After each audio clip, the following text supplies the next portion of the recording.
지난주 느헤미야나 수룹바벨이라고 하는 인물들에 비하면 조금은 제 입장에서 마음이 좀 편한 인물이에요. 왜냐하면 지난주 에스라 느헤미야라고 하는 사람은 제 입장에서 조금 부담스러울 정도로 뛰어난 인물들이거든요. 우리식으로 치면 독립운동하시던 독립투사 같은 분들이시고요. 그리고 조국 해방의 선구자 같은 역할들을 하던 인물들이 뭐 어쩌면 수룹바벨, 느헤미야, 에스라 같은 인물이라고 볼 수 있을 것 같아요. 그들은 자신의 조국이 망했거든요. 이제 이스라엘은 지구상이 없어졌는데 그럼에도 자신들은 여전히 자신이 이스라엘 백성이고 유대인이라고 하는 정체성을 놓치지 않았던 사람들이 수룹바벨이나 느헤미야 같은 인물들이죠. 그렇다고 그가 살고 있는 상황과 처지가 나쁜가? 그것도 아니에요. 왜 그러냐면 이미 자신들의 두 번째 조국이 됐던 바벨론, 그리고 바벨론에 이어 또 한 번의 조국이 됐던 페르시아라고 하는 나라는 지금으로 치면 미국 같은 나라예요. 저절로 초인류 강대국에 속한 사람이 됐으니 그냥 못 이기는 척하고 거기 살면 될 노릇인데, 이제 포로 70년의 시간이 끝나고 바벨론의 포로였던 유대 민족 중의 일부가 고향 땅 예루살렘, 자신들은 어쩌면 가보지도 못했던 부모님의 땅으로 돌아가는데, 거기 앞장서서 간 사람들이 앞서서 말씀드렸던 수룹바벨, 느헤미야, 에스라 같은 인물들인 거죠. 집 떠나면 고생이잖아요, 여러분. 아무리 좋은 여행지도 여러분 한 이틀이고 3일 정도지, 만약에 거기서 내내 살라고 하면 저와 여러분은 사실 힘들 거예요. 그래서 사실 이민 생활 자체가 쉽지 않은 이유 중에 하나가, 항상 살지만 거기 뭔가 이렇게 뿌리 내리지 못하고 무언가 이렇게 붕 떠 있는 듯한 느낌들. 그것 때문에 사실 저희가 이민 생활을 하든 이주 생활을 하든 어려움이 있단 말이죠.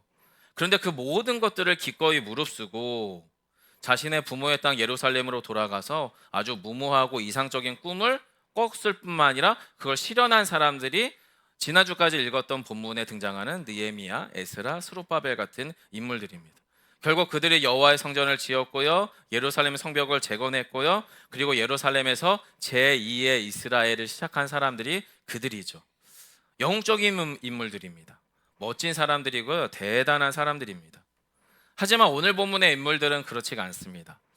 오늘 본문의 인물들은 조금 만만합니다. 좀 편안합니다. 여러분에게 설명드리기가 조금 더 재밌을 것 같습니다. 오늘 본문의 출발점은 모르드게라고 하는 인물로부터 시작합니다. 모르드게도 유대인이었습니다.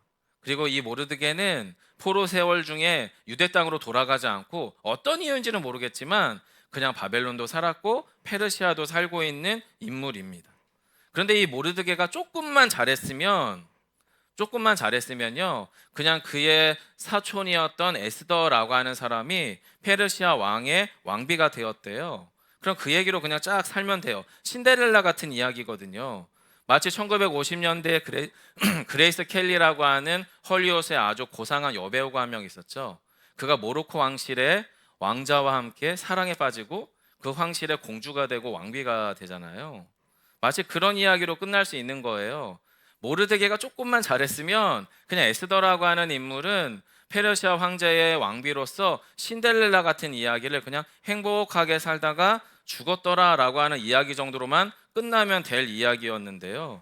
그렇게 무난하게 끝나버릴 법한 이야기가 이제 본문에 몇 가지 상황과 몇 가지 사람들과 맞물리면서 매우 복잡하게 큰일이 만들어지고 맙니다. 몇 가지 상황 중에 첫 번째 상황은 이런 겁니다. 자, 유대인들은 자신의 조국 이스라엘이 망했어요.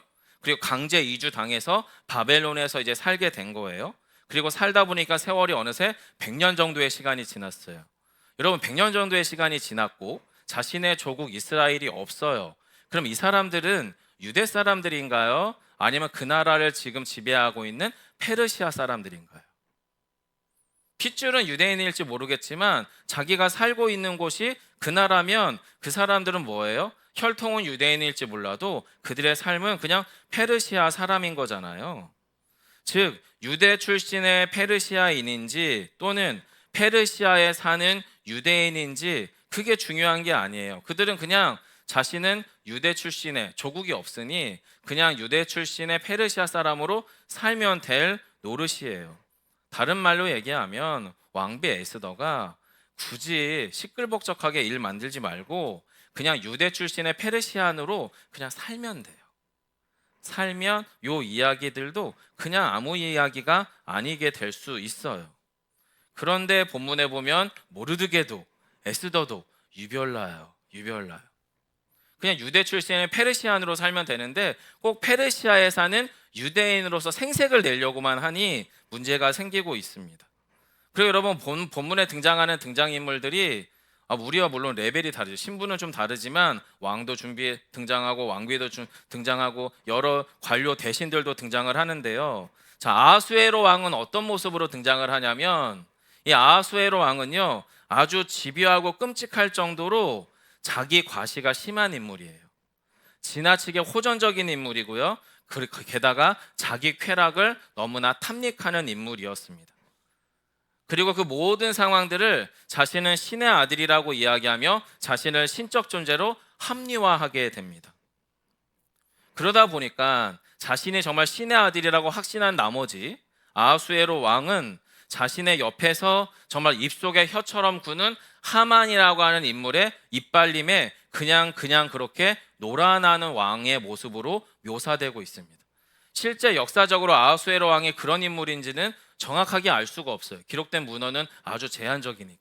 하지만 저희 에스더 본문에 등장하는 아하수에로라고 하는 왕은 자기 권력과 자기 과시에 취한 채 자기 만족 가운데에서 자기 쾌락을 탐닉하는 그저 그런 왕의 모습으로 묘사되고 있습니다. 그 옆에 등장하는 가나안 아각 사람 출신인 하만은 어떤 인물이냐면 내가 왕은 아니지만 왕처럼 살고 싶은 사람이었어요. 아하수에로 왕 옆에서 입속에 혀처럼 굴면서 제2의 권력자로서 왕만 없으면 왕 노릇하고 싶은 기세로 사는 사람이 바로 아각이라고 하는 인물이었습니다. 그래서 자꾸만 여러분이 아시는 것처럼 모르드게라고 하는 성문의 성문지기가 자기 하만을 무시하는 게 너무 거슬렸어요. 너무 거슬리는 거예요.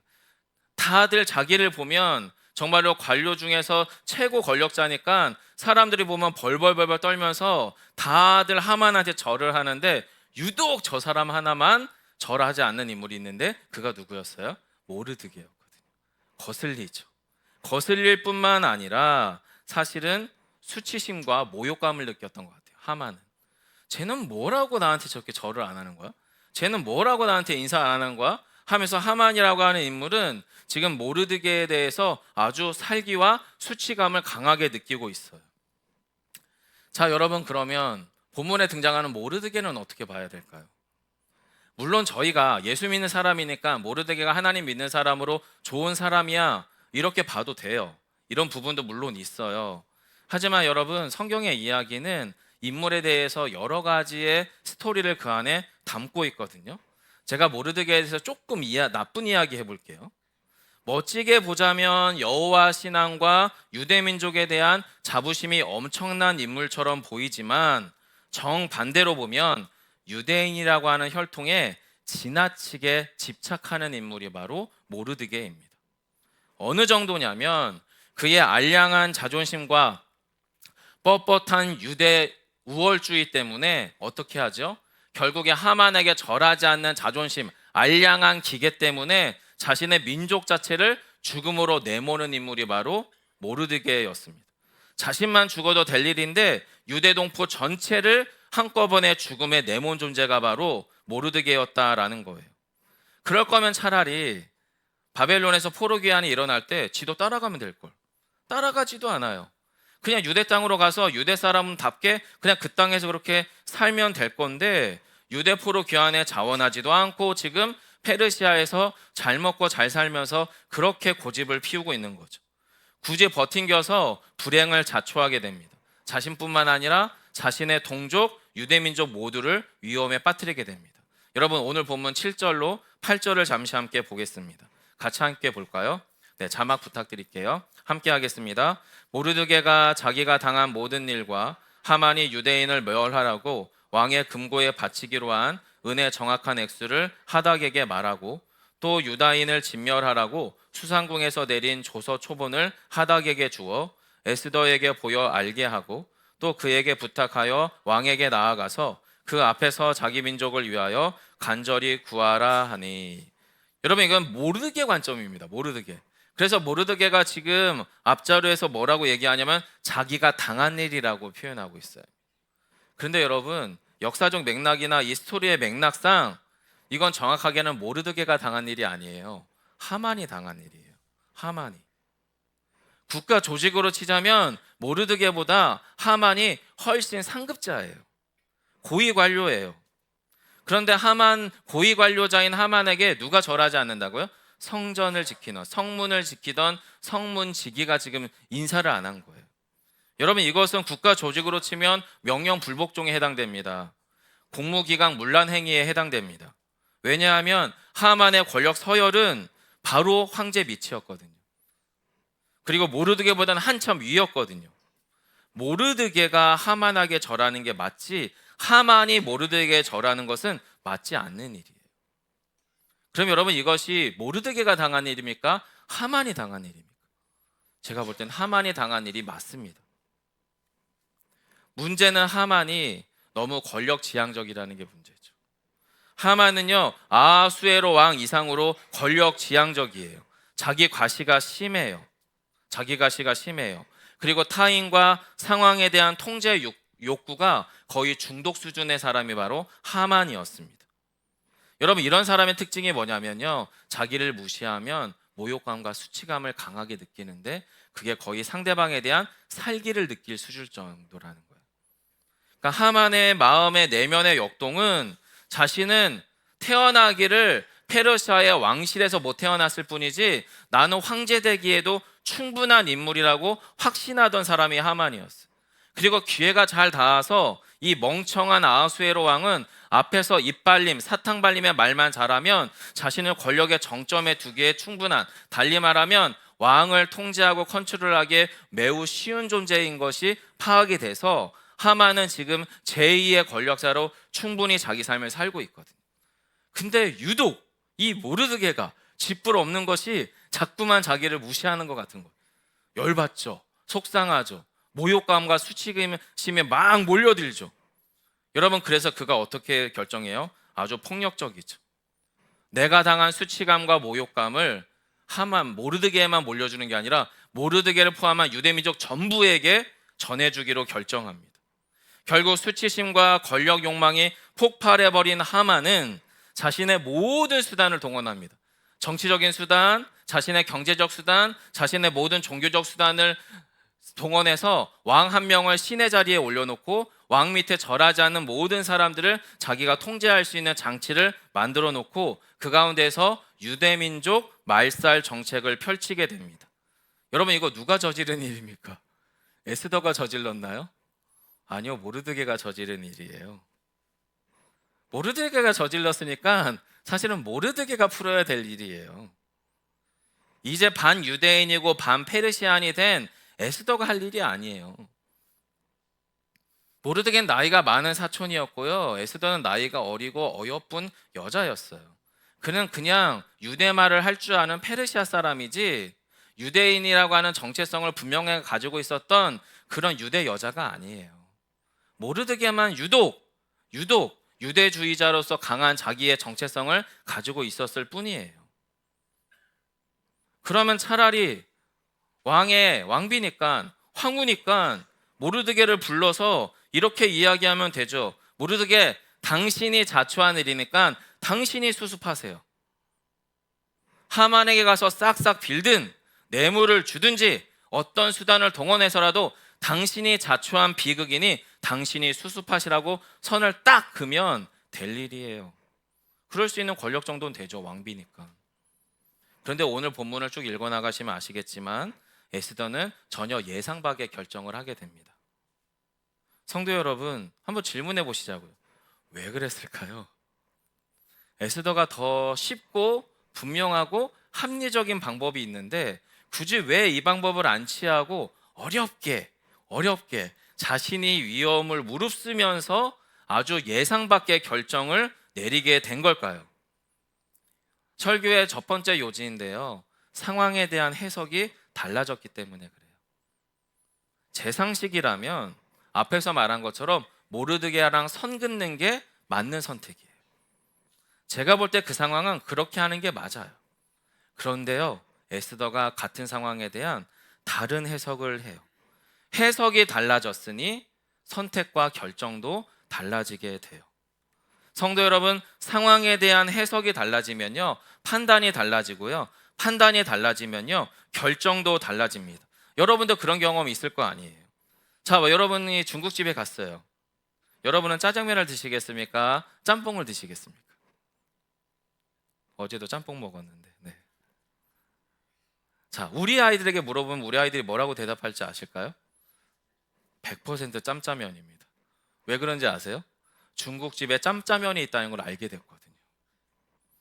아, 짜장면을 먹어야 될까 짬뽕을 먹어야 될까 막 고민하면서 중국집에 딱 갔는데 어느 날인가부터 중국집에 짬짜면이 생겼다는 걸 알게 된 거예요, 우리 아이들. 그래서 모든 아이들이 다 1인 1짬짜를 합니다.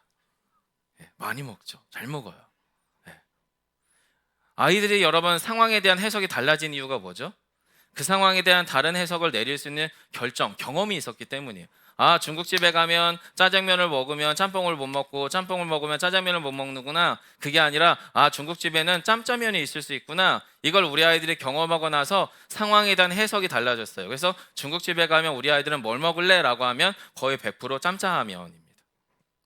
여러분, 이렇게 가벼운 상황에서도 상황이 달라지고 해석이 달라지면 결정이 달라지는 것처럼요, 에스더의 상황에서도 상황이 달라지고 그 해석이 달라지니까 결정이 다른 거예요. 물론 에스더의 상황은 가벼운 상황은 아니에요. 에스더가 결정 하나 잘못하고 판단 한번 잘못하면 자신의 삶을 완전히 나락으로 밀어붙일 만한 상황이거든요. 그래서 에스더가 처음에는 나이 많은 사촌 고집쟁이 모르드게를 잘 설득해요. 사촌 오빠한테 오빠 그거 아닙니다. 아버지 같은 분이니까 모르드게 그거 아니에요. 잘 설득해요. 합리적으로 지금 모르드게가 요청하는 일이 얼마나 말이 안 되는 일인지를 에스더가 잘 설명해 줘요. 어찌 보면 모르드게보다 에스더가 훨씬 더 합리적인 사람이에요. 정확한 상황 인식을 하는 좋은 인물이고 똑똑한 사람이에요. 그래서 모르드게의 요청이 얼마나 무모한지를 에스더가 알려줘요. 여러분 본문 10절로 11절 한번 보실까요? 10절로 11절입니다. 같이 읽겠습니다. 시작. 에스더가 하닥에게 이르되 너는 모르드게에게 전하기를 왕의 신하들과 왕의 각 지방 백성이 다 알거니와 남녀를 막론하고 부름을 받지 아니하고 안뜰에 들어가서 왕에게 나가면 오직 죽이는 법이요 왕이 그 자에게 금규를 내밀어야 살 것이라. 이제 내가 부름을 입어 왕에게 나가지 못한 지가 이미 30일이라 하라 하니라. 여러분, 이것을 우리식으로 표현하면 이런 거예요. 사촌 오빠 정신 차려요. 시대가 변했어요. 내가 왕 보겠다고, 왕 보고 싶다고 그냥 덜컥덜컥 갈 수 있는 시대가 아니에요. 시대가 변했단 말이에요. 지금 아하수에로 왕은 예전에 일개 황제가 아니에요. 신이에요. 신.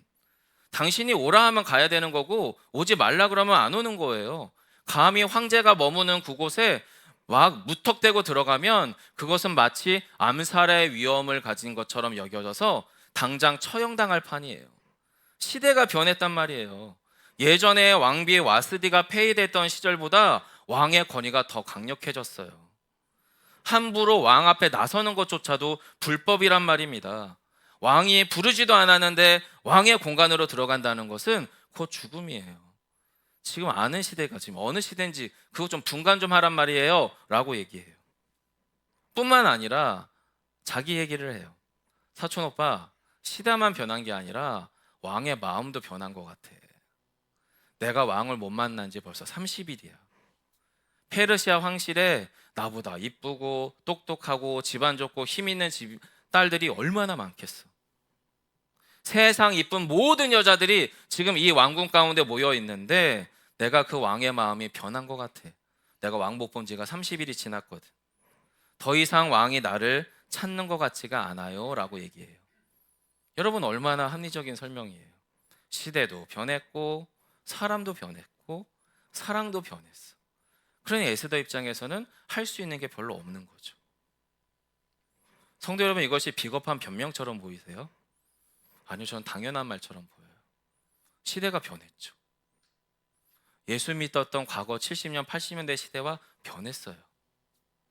사람도 변했어요. 과거의 그리스도인으로서 교회에서 열심으로 지내던 신앙생활의 시절과 지금의 우리의 신앙의 모습은 변해도 많이 변했어요. 시대도 변했고 사람도 변했어요. 에스더의 말은 틀린 말이 아니에요. 비겁한 변명도 아니죠. 설령 이 상황에서 에스더가 나선다고 달라진다는 보장도 없어요. 차라리 그 보장이라도 있으면 하겠는데 할 만한 그 어떤 건덕지가 없어요. 그런데 여러분, 모르드게는 더 답답합니다. 잘 설명해 줬는데 고지고대로 안 들어요. 아주 베베 꼬인 것 같아요. 에스더의 말을 고지고대로 안 들어. 그리고 꼬아서 들어요. 그리고 이렇게 겁박합니다. 12절로 14절입니다. 한 번 더 읽어주실까요? 함께 할게요. 그가 에스더의 말을 모르드게에게 전하매 모르드게가 그를 시켜 에스더에게 회답하되 너는 왕궁에 있으니 모든 유다인 중에 홀로 목숨을 건지리라 생각하지 말라. 이때 내가 만일 잠잠하여 말이 없으면 유다인은 다른 데로 말미암아 노임과 구원을 얻으려니와 너와 내 아버지의 집은 멸망하리라. 내가 왕후의 자리를 얻은 것이 이때를 위함이 아닌지 누가 알겠느냐 하니. 아멘. 여러분, 왕비에게 이 정도 말할 정도면 전 모르드게 소집합니다. 야, 일로 와. 어떻게 이렇게 말할 수 있어? 그리고 자신의 왕비의 권력으로 그 아마도 모르드게를 윽박질릴 수 있을 것 같아요. 무례하잖아요. 고집스럽잖아요. 아직 확인되지 않은 팩트거든요. 아직 확인된 팩트가 아니에요. 지금 모르드게가 하는 말은 다 가정법이에요. 가정법. 아직 에스더가 망하지도 않았고요. 그리고 왕비 에스더가 왕비가 된 이유가 꼭 이때를 위함인 것은 추측이에요. 추측. 눈에 확인된 결과가 아무것도 없어요. 게다가 에스더는 자신의 나이 많은 사촌 모르드게를 잘 설득하려고 매우 친절하고 예의 바르게 설명했어요. 지금 상황이 얼마나 불가능한 일이고 말이 안 되는지를 잘 이야기해 줬단 말이에요.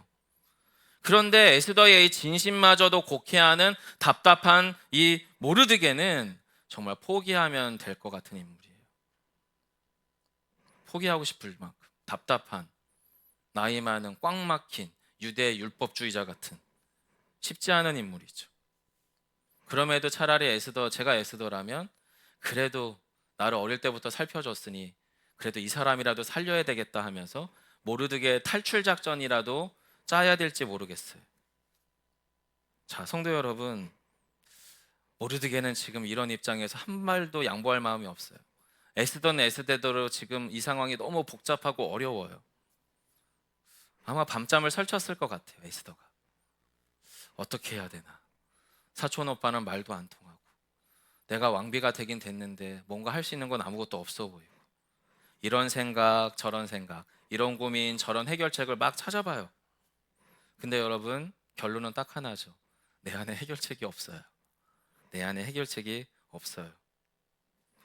그러면서 어느샌가 모르드게의 그 말, 이건 거의 팩폭이 아니라 협박에 가까운 이 모르드게의 말들을 이제 에스더가 마음속에 되뇌이면서 어떤 생각에 반전이 일어난 것 같아요. 어쩌면 모르드게의 말이 꼭 틀린 말이 아닐 수도 있지 않을까라는 생각이 들어온 것 같아요. 왜냐하면 자신은 유대 출신의 무명의 황후거든요. 그 수많은 쟁쟁한 귀족들의 후보자들 안에서의 딸들, 정말로 명문가의 딸들하고 경쟁해서 자신이 왕후가 됐다는 게 이게 말도 안 되는 일이라는 것을 본인 너무나 잘 알아요.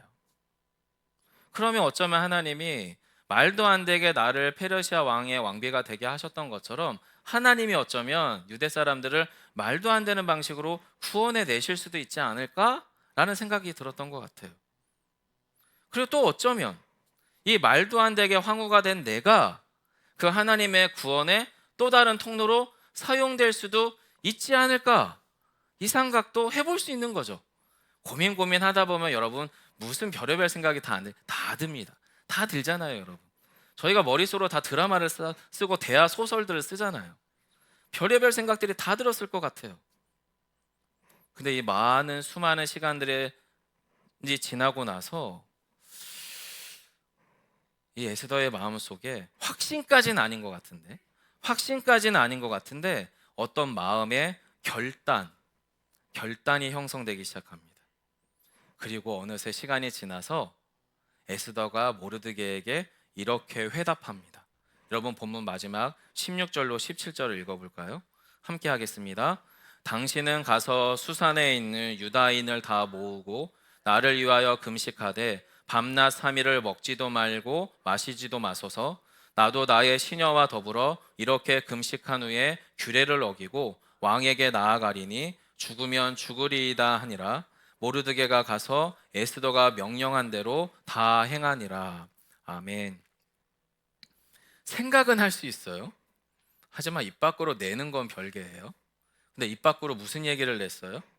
모르드게 사촌 아저씨, 모르드게 아저씨 가서 그러면 기도해 주세요. 유대인들과 같이 3일 금식하면서 기도해 주세요. 나를 위해서 기도해 주세요. 나를 위해서. 그러면 저도 우리 유대 사람들을 위해서 기도하겠습니다. 한 사람을 위한 모두의 기도를 해주세요. 그러면 나는 모두를 위한 기도를 하겠습니다. 그리고 그렇게 금식한 후에 왕 앞으로 나가죠. 왕이 죽이면 죽겠습니다. 이렇게 결정을 내렸어요. 이게 어떻게 가능할까? 물론 소설 같은 이야기이고 어쩌면 정말로 드라마 같은 이야기인데, 에스더의 입술에서 이 고백과 이 결단이 나오는 순간 여러분 더 이상 에스더는요 페르시아 왕 한 사람만을 위한 왕비가 아니에요. 존재가 바뀌었어요. 그 전까지는 30일째 왕을 못 만나서 왕이여 나 좀 봐주세요. 저 좀 봐주세요. 제가 이 상황에서 살아남으려면 왕의 사랑을 다시 입어야 돼요. 그렇게 한 사람의 왕비였었지만 지금 이 시간이 지나고 나서는 지금 여러분 에스더는 왕의 왕비로서가 아니라 모두를 위한, 특별히 유대인들을 위한 유대인의 황후가 돼요. 그리고 모두를 위한 한 사람, 한 사람을 위한 모두를 만드는 역사적 인물의 자리로 올라가게 됩니다. 성도 여러분, 저는 예전에 이 구절을 가지고 또 지난 금요일에도 나누었지만 죽으면 죽으리다 라고 하는 구절이 하나님 앞에 내가 이렇게 죽음을 도전하면, 내가 사생결단으로 최선을 다하면 하나님의 살 길을 열어주실 거야, 이 기대를 가지고 한 말은 아닐 거라는 생각이 들어요. 그럴 것 같지가 않아요. 진짜 죽으면 죽지 뭐, 이 마음이 아니면 우리의 인생의 위기 가운데서 결정할 수 없는 일들이 생각보다 많아요. 살궁리하면 여러분 그 일이 더 가질 못해요. 하지만 죽을 작정하면 그 일이 가게 되더라고요. 어쩌면 에스더는 그 결정 가운데 서 있는지 모르겠어요. 위험을 무릅쓰고 모험에 몸을 던지면 하나님이 어쩌면 구해 주실지도 몰라. 여러분 이러면 아무것도 할 수 없어요. 왜냐하면 그거를 기대했다면 이 4장 이후의 에스더의 모습은 이런 모습일 수가 없어요. 지금 에스더가 4장 이후에 보여주는 이 위대한 지혜, 용기, 결단, 도약의 삶은 진짜 죽으면 죽지 뭐, 여기서부터 나오는 그 무엇들이 펼쳐지고 있어요. 어쩌면 에스더는 그래 이렇게 죽더라도 내가 유대인들을 위해서 뭐라도 한번 하고 그럼 내가 죽자 싶었던 것 같아요. 사랑하는 성도 여러분, 우리의 삶에서 우리 존재를 뒤흔드는 위기가 있다고 생각해 보자고요. 그게 경제적 위기가 됐든 관계의 위기가 됐든 또 아니면 어떤 상황에 대한 위기가 됐든, 그 상황이 내가 원하는 대로 안 되면 내 삶이 완전히 허물어지고 무너져 버려서 나는 아무것도 아니게 될 것 같은 어떤 위기가 있다고 한번 상상해 보시자고요. 사실은 상상이 아니죠. 우리 성도들 대부분이 그런 현실들을 통과했거나 통과 중이거나 지금도 여전히 그 상황들을 예감하면서 지내고 있잖아요. 자, 그러면 나의 존재가 사라질 것 같은 위기 앞에서 저랑 여러분은 어떤 존재십니까? 저와 여러분은 아하수에로 왕 같은 모습이 있을 수도 있어요. 자, 좋은 게 좋은 거야. 야, 먹어, 마셔. 야, 그냥 잠깐 외로운 것 좀 잊어. 그냥 우리 그냥 그렇게 살자. 왜? 나는 좋은 사람이니까. 나는 관대하니까. 뭐 이런 왕의 모습일 수도 있겠고요. 아니면 하만처럼 그럴 수도 있겠고요. 아니면 에스더처럼 합리적인 판단을 내릴 수도 있고요. 모르드게처럼 고집불통의 사람의 모습으로 나아갈 수도 있겠죠. 하지만 성도 여러분, 우리의 존재가 사라질 것 같은 위기 앞에서 우리는 무엇을 결정하셔야 되냐면, 여러분 이 에스더 성경이 신기한 게 뭐냐면 하나님이란 말이 등장을 하진 않아요. 하나님이란 말이. 그리고 이 모르드게나 에스더가 실제 역사적 인물인지도 정확하게 알 수도 없어요. 그럼 여러분 무슨 의미일까요? 이 성경이 우리가 에스더처럼 해야겠다, 우리가 모르드게처럼 해야겠다, 그런 맥락의 이야기가 아닌 것 같아요. 제가 볼 때에는 이 성경의 이야기는 그럼에도 그런 인물들, 그런 상황에서 하나님은 하나님의 일을 하시더라라고 하는 것이 에스더가 하고 싶은 이야기인 것 같아요. 다만 알 수는 없는데 에스더가 이 말 같지도 않은 상황에서 하나님께 쓰임 받는 방식의 생각과 결정과 판단을 하게 됐다라는 거죠. 결국에 그 판단과 결정이 에스더의 인생의 크기를 결정해 버렸어요. 왕 한 사람만 바라보던 왕비가 아니라 이제 유대인 모두를 위한 황후의 자리로 에스더의 삶의 자리가 옮겨졌어요. 인생의 크기가 달라졌죠. 성도 여러분, 그 인생의 크기, 에스더의 인생의 크기는 에스더의 상황이 만들지 않았어요. 에스더의 조건이 그를 위대한 유대인들의 황후를 위해 만들지 않았어요. 무엇이 그를 그 인생의 위대한 크기로 만들었죠? 상황에 대한 해석이 그를 위대한 하나님의 사람으로 만들었어요. 사랑하는 성도 여러분, 저와 여러분의 한계 상황, 위기 상황 앞에서 저와 여러분의 존재를 결정하는 것은 여러분의 해석이 결정합니다. 상황은 똑같습니다. 누구는 경제적으로, 누구는 건강으로, 누구는 관계로, 누구는 여러 가지 상황으로 똑같이 위협받고요. 그게 허물어지면 난 아무것도 아닐 수 있구나라는 불안과 두려움은 다 가지고 있습니다. 솔직하게요, 이 빈자리가 오늘 많이 불편합니다. 지난주는 제법 찾는데 다 어디 가신 걸까요? 이걸 다 신방전화를 돌려야 되나? 또 멋있고 좋은 목사가 되려면 또 신방 전화, 주일날 또 이렇게 바로 전화할 수는 없잖아. 그래서 이틀 있다 전화해야 되나? 이런 생각이 들 정도로. 예. 여러분 이런 상황도 목사인 제 입장에서, 작은 교회를 하는 목사인 제 입장에선 위기일 수 있어요. 이게 저에게 극도의 텐션을 가져다 줄 수 있어요. 또 예배 때 순서마다 뭔가 이렇게 묘한 실수와 미스들이 있었잖아요. 오늘도 그것도 저에게 긴장을 가져다 줄 수 있거든요. 근데 문제는 뭐예요? 그 상황을 제가 어떻게 해석하느냐는 거는 완전히 다른 문제예요. 완전히 다른 문제죠. 저와 여러분의 상황에서도 한번 똑같이 생각해 봐 주시면 좋겠어요. 우리의 해석이 저와 여러분을 크게 만들고 있습니까? 높게 만들고 있습니까? 깊게 만들고 있습니까? 아니면 여러분의 해석이 저희를 자꾸만 더 깊게가 아니라 낮게 만들고 작게 만들고 무겁게 만들고 어둡게 만들고 계십니까? 저와 여러분의 해석이. 하지만 오늘 성경은 에스더의 모습을 통해 우리 안에 우리의 해석이 사랑의 확정과 도전이 일어나야 될 때라고 말하는 것 같아요.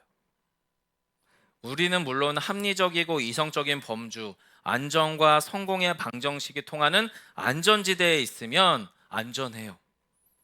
에스더도 왕궁에서 그냥 조용히 있으면 어쩌면 아주 드라마틱하게 자신은 안 죽을 수도 있을 것 같아요.